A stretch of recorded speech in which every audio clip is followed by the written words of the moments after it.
कहाँ लेके जाएंगे सर इस मुल्क को हम? कहाँ लेके जाएंगे, ये वाली बात अमीर अब्बास साहब मुझे समझ नहीं आई। आप पहुंच चुके हैं, तकरीबन मंजिल के करीब हैं अब। रहा है कि इनको चलने नहीं दिया गया। ये नहीं कि इन्होंने कोई खामियां की, इस्टेब्लिशमेंट ने नहीं चलने दिया, और इट्स अ फैक्ट उस वक्त की। की कदर में दिन ब दिन कमी, डॉलर की कीमत आसमान से बातें करने लगी, रुपए की कदर में कमी का सिलसिला ना थम सका। नेपरा ने गुज़श्ता माली साल के चौथी तिमाही एडजस्टमेंट के तहत फ़ी यूनिट बिजली ₹2.25 महंगी कर दी है। सार्फिन पर GS समेत 51 अरब रुपए का इजाफी बोझ पड़ेगा।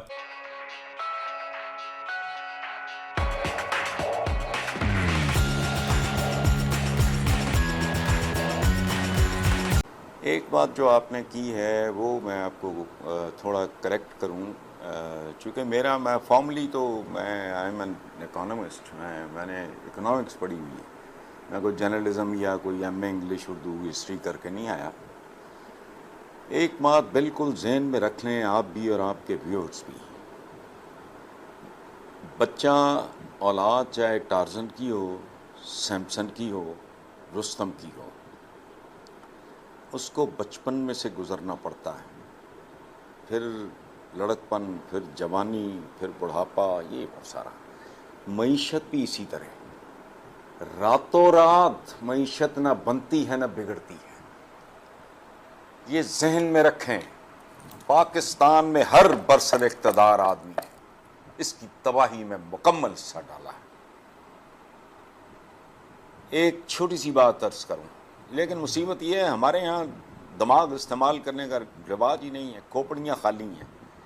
पाकिस्तान जब बना तो क़यामत का समा था, क़यामत।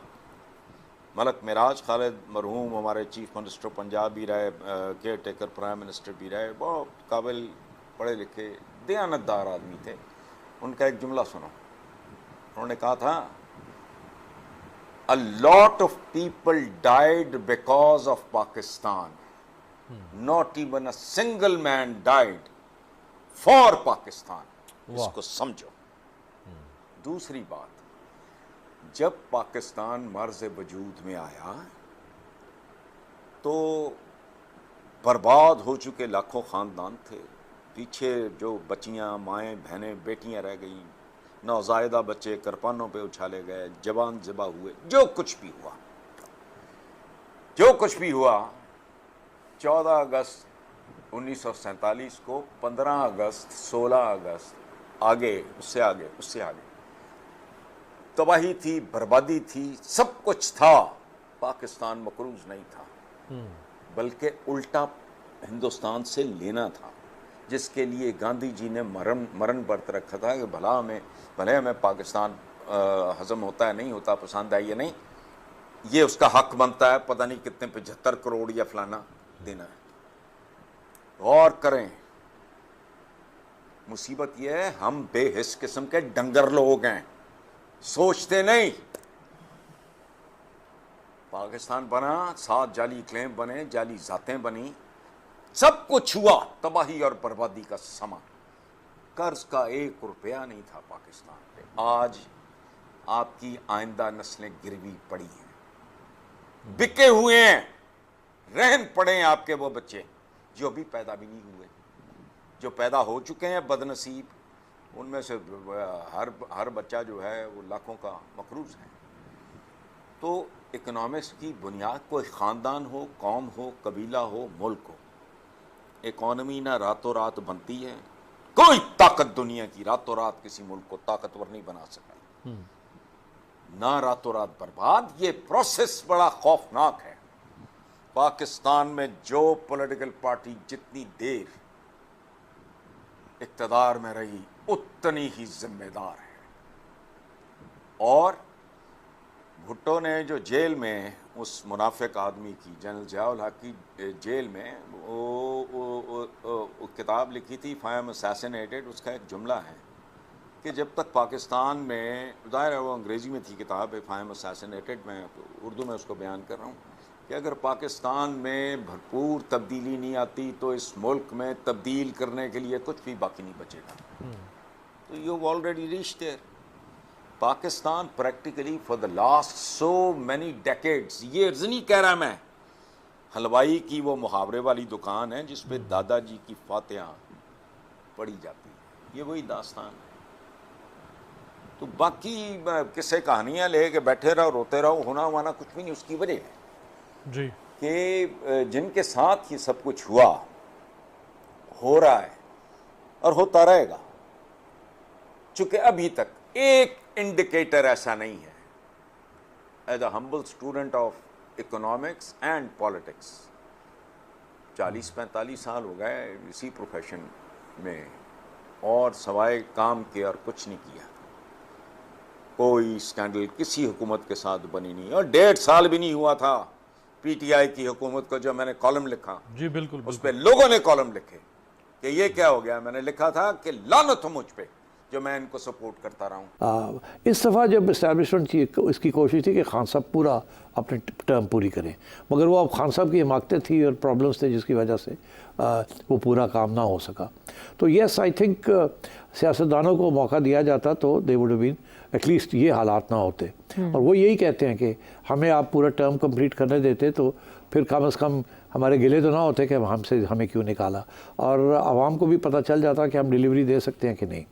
इंडिया में आइए, इंडिया में ये है कि 1970 तक तो इंडिया के बारे में ये कहा जाता था कि इकोनॉमिक पॉलिटिकल स्टेबिलिटी तो है, कांग्रेस की हुकूमत कर रही थी, one after the other they were winning the elections, one party rule था एक किस्म का। इमरजेंसी भी लगा दी जब पहली दफ़ा चैलेंज आया इंदिरा गांधी ने इन द लेट 60s। तो मगर जब वहाँ का जो इकोनॉमिक ग्रोथ थी वो 2% से ऊपर नहीं थी, इसलिए वो उनको कहा जाता है हिंदू रेट ऑफ ग्रोथ। हमारे यहाँ कहते थे कि ये तो बड़ी डायनामिक ग्रोथ कंट्री है। इंडिया के बारे में ये अंटिल 1970 यही था कि हिंदू रेट ऑफ ग्रोथ। उसके बड़े रीजंस हैं, वो किसी वक्त डिस्कस किया जा सकता है कि why was it a 2% rate of growth. उनका जो इकोनॉमिक मॉडल था that was from the Soviet union model of a command economy. उन्होंने इम्पोर्ट शोर्ट्स और टेक्नोलॉजी ट्रांसफर्स बंद किए हुए थे, अपना सारा कुछ करना चाह रहे थे, जिसकी वजह से हैवी इंडस्ट्री लगा रहे थे।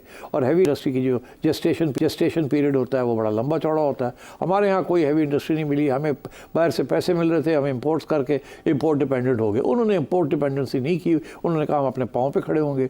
उन्होंने पहले 20-30 साल जो है वो अपने पाँव पे खड़े होने में लगा दिए, जिसकी वजह से उनकी रेट ऑफ ग्रोथ जो था वो स्लो था। 1970 में उन्होंने, मनमोहन सिंह साहब उनके फाइनेंस मिनिस्टर थे, तो मनमोहन सिंह साहब ने देखा कि पाकिस्तान के अंदर 1990 के, नॉट 70, माजरत चाहता हूँ, 1990 में इंडिया ने फिर सोचा कि अब हम भी कुछ करें। उन्होंने देखा नवाज शरीफ का मॉडल क्या है, नवाज शरीफ फॉर प्राइवेटाइजेशन। मनमोहन सिंह ने फिर ये 1991 में प्राइवेटाइजेशन की पॉलिसी शुरू की और अबाउट टर्न किया, और वहाँ से फिर इंडिया का रेट ऑफ ग्रोथ जो है वो बढ़ना शुरू हुआ। इंपोर्ट्स जो हैं वो आने शुरू हुए, टेक्नोलॉजी ट्रांसफर शुरू हो गए, मार्केट बढ़नी शुरू हो गई, एक्सपोर्ट इकॉनमी बढ़नी शुरू हो गई, एंड सो ऑन। वो अपने पाँव पे खड़े हो चुके थे, इसलिए उन्हें कोई फिक्र नहीं था कि फिस्कल डिफिसिट जो है will lead to a current account deficit and so on and so forth. तो इसलिए उनके रिजर्व्स भी थे, सब कुछ था। तो मैं समझता हूँ कि इंडिया का जो इकोनॉमिक मॉडल था उसने पहले फ्रॉम 1947 टिल 1990 स्लो रखा उनको, मगर 90 के बाद बहुत तेज़ी से वो बढ़े आगे। और अब तक, और तीसरी चीज़ ये थी कि जब वो अपना बेस बना रहे थे, वो सिर्फ हैवी इंडस्ट्री का बेस नहीं बना रहे थे, वो तालीम का बेस भी बना रहे थे। That was very important. Population growth का बेस बना रहे थे, विमेंस एम्पावरमेंट का बना रहे थे, सेकुलरिज्म का बेस बना रहे थे। ऑल कंडीशंस जिसके साथ उनकी integration into the world global economy, private sector economy जो थी वो बड़ी रैपिडली होनी शुरू हो गई। हम यहाँ वो बिल्कुल नहीं कर रहे थे।